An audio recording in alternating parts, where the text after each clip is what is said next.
Do you think this was a mistake by the players? I don't think it was a mistake because she asked me, Stephen A. She asked me. I did. I don't think it's a mistake by the players based on this, Molly, is when you're in these CBA discussions, you're basically talking about the majority of the league. And the majority of the league needs to have football being played in order to take care of what they need to take care of. Obviously, the deal is not ideal and it's not as good as it possibly could have been. But this is the position that NFL players are going to be in when they're having to negotiate with owners that own the mountain.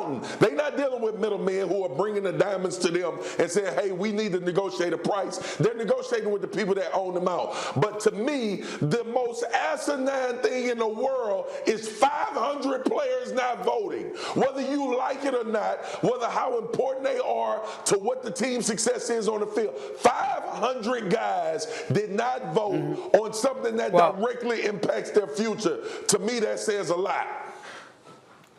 Well, it does. It does. And I'll tell you this right now. It's embarrassing, too, particularly, and I'm going to say this, particularly for minority players. I feel this way not just about politics, but anything. If you have a vote, you exercise your right to vote. And when you don't do that, there's a dereliction of duty. You should be ashamed of yourself. Having said all of that, I'm going to also say this. In light of the times that we're living in, I can't blame the players for being a bit fearful of the fact that a worse deal will come down the road if they hadn't signed this, because we don't know what kind of economic impact the entire world of sports is going to have placed upon them in light of this virus. And so because of that, that obviously facilitated them making the deal that I think that honestly should have been better. They should have gotten at least 50% of football-related income, especially since 10% was confiscated from them in the last deal. They should have got 50% or 3% back, which would have put them at 50%, which would have got them $10 billion in additional revenue as opposed to just the 5.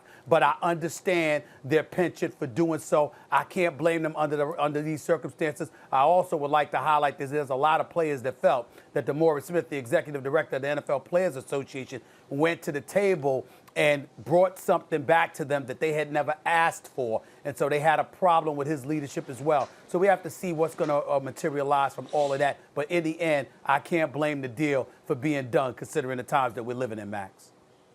I actually agree with that. I don't think it's a great deal for the players, but the fact is the timing worked out perfectly for the NFL and the NFL owners. First of all, just in the last several years, deficit spending in an overheated economy, we were due for a crash anyway, and that happens every 10 or 15 years.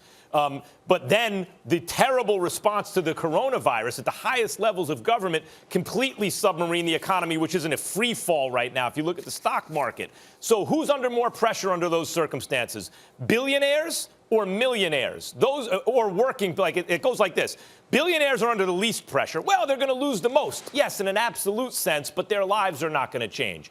Millionaires are under more pressure than billionaires, and working people, of course, are under the most pressure. Let's leave working people out of this because we're talking about players and owners, billionaires and millionaires. The millionaires are under much more pressure than the billionaires, so this actually works in the owner's interest because of the situation we're in now and the likely decreased revenue in sports, etc. The owners are going to be sitting pretty on the back half of this deal for sure. But the players get to lock in security, at least, in what is probably a bad deal for them in the long run, but is probably necessary for them to take in the short run. Marcus, I hear you're shaking your head. What are your thoughts?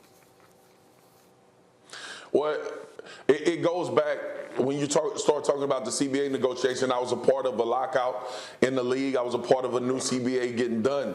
And to Max and Stephen A's point, like it goes back to the fact that you're negotiating with people that have 10 to 100 times more money than a lot of these guys. So if I come to the table with a bigger purse and a bigger pocket, usually I'm going to win that negotiation. That's what it is. We've always said as players, we are the product. We are the guys that play on the field. But the bottom line is this. When you got billionaires that's going to continue to be billionaires with or without football, they're going to win negotiations.